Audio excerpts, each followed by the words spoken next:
Hey YouTube, Gordon Miller here. Okay, so the topic today is going to be mentorship.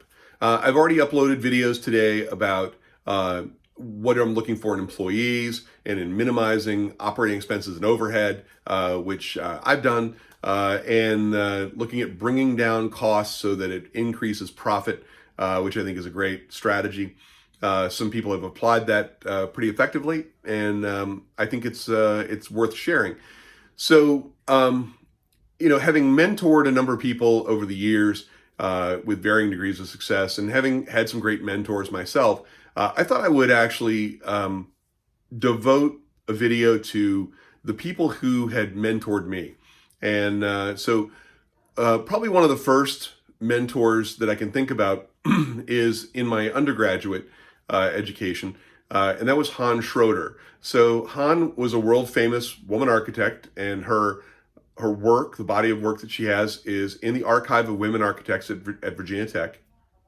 And she was my studio instructor at Virginia Commonwealth University at VCU here in Richmond for my design class. And she taught furniture design and other things like that. And so it was a great overall collaboration with her. She had an affinity for Virginia Tech. I ended up going to Virginia Tech, got my master's in architecture, thanks to her. That was where she really recommended that I go, and she had a real love for the program there, which is based on the Bauhaus movement, which she grew up around. She worked with Gerrit Rietveld, who was a world famous modern architect in the 1920s, and she lived in the Rietveld Schroeder house, which was designed for her mother, who was a good friend of Gerrit Rietveld's. And Rietveld's studio was actually in the basement of the house. And so when Han was growing up, she had a great opportunity to be mentored by Gerrit Rietveld. And I think it's a phenomenal thing. So, and she really was one of the first to take an active interest in what I was doing, and in some of the ways I was using technology in new ways. This is back in 85, 86, and 87, when the Macintosh was first becoming a way in which design was being optimized in digital terms and things like that. So she was very excited about that, and she continued to contribute throughout my graduate career as well. I don't know that I would have done as well at Virginia Tech if it wasn't for all of her hard work with me early on in the program in my undergraduate career, and then as well in my graduate career. When I got to graduate school, I have to give credit to Ron Daniel. Ron was the studio head for the undergraduate studios, and I did my research assistantship, my graduate research assistantship in his studio, helping the freshman students with their programs, with their projects and stuff. It was a great time. I did it for a couple of years, and I loved it. It was great. And he also was instrumental in reaching out to David Childs at Skidmore, Owings and Merrill. David is principal of the New York office and now just a legend. I mean, he's designed some of the most iconic buildings in the world. And so David actually recommended me for the Chicago studio. And actually David was working on the Barcelona Olympics pavilions in 1990. I was there in Chicago in 1989 and got a chance to work with David. And it was a great opportunity. I love working with Skidmore, Owings and Merrill, but I owe that opportunity of working with Skidmore to Ron Daniel for having created that opportunity. I mean, with literally a phone call. I didn't have to interview or anything else, and I did phenomenally well at Skidmore. And they're an incredible organization. I learned so much about the modularity of construction and design, and that modularity is some of the things we've used in the patent that I have on software design. I actually implemented a very similar strategy for compartmentalizing and integrating various components in software design. So the next mentor that I want to recognize is Ron Kriz, Dr. Ron Kriz. So Ron was the founder of the Lab for Scientific Visual Analysis, but I got asked to team teach a class with him. My my final year. I was doing my dissertation, my master's thesis, and in 1990, just before 1991.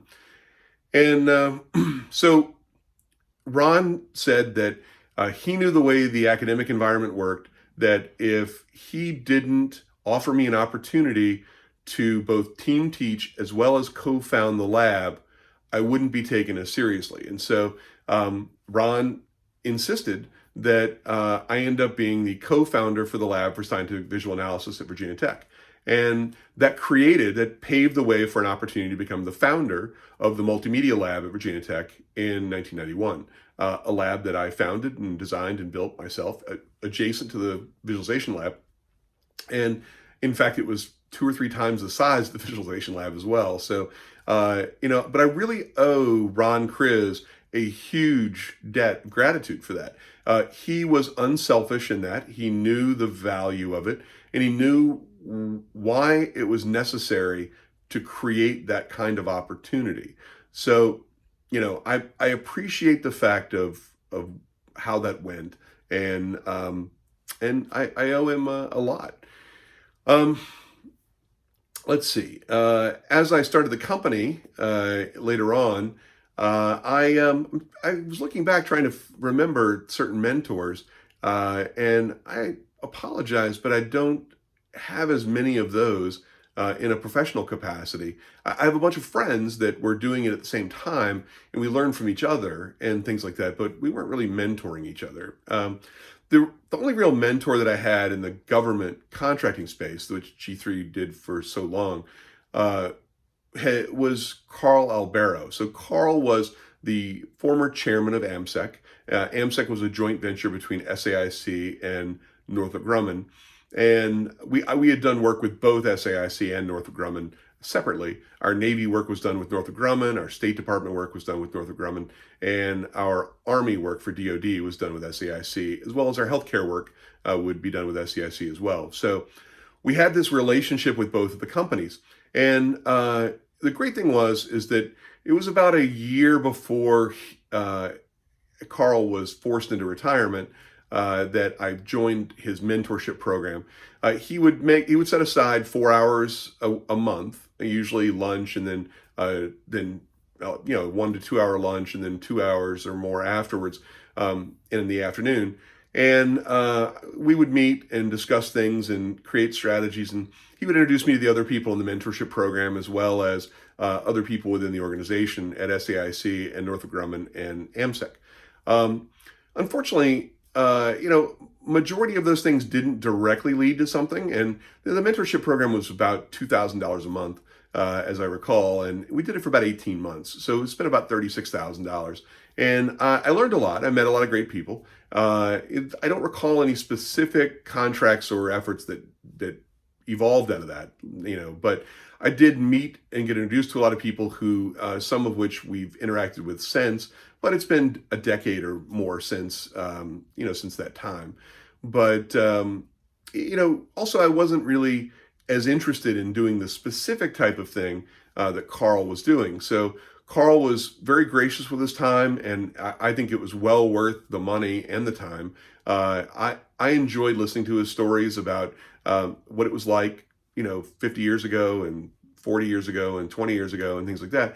But the times had changed and the environment had changed, so it wasn't as directly applicable. And I was too young, I think, back then.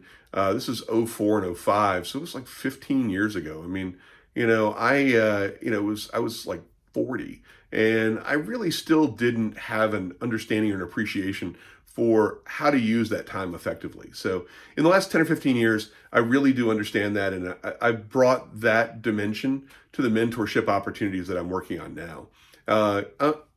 Carl had a program he had 20 4-hour slots in his schedule a month.